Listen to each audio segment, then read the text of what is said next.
ne abokina so nake Alhaji in ya dawo mota isa nake so ya dawo to abinda nake so da kai. Assalamu alaikum. Amma alaikum assalam. Allah do annabi mai gidan nan ya.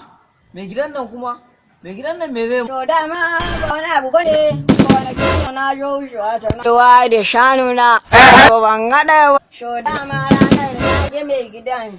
So ya tsaya kayan shanu na shi ne dauka.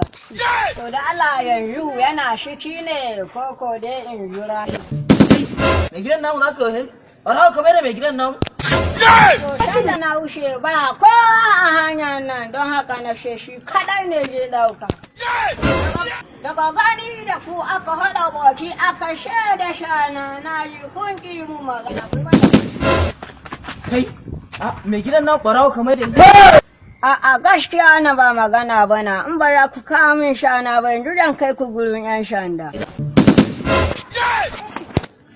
Sanka? Lalle ba a mamaka. Sanka ko? Sanka ko? Da Allah don annabi ku ya haƙuri ku dakata a yi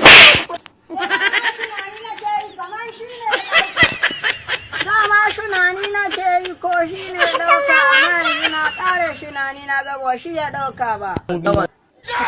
Uwar ka dama ka zo ne ka ɓata mai gidan mu suna.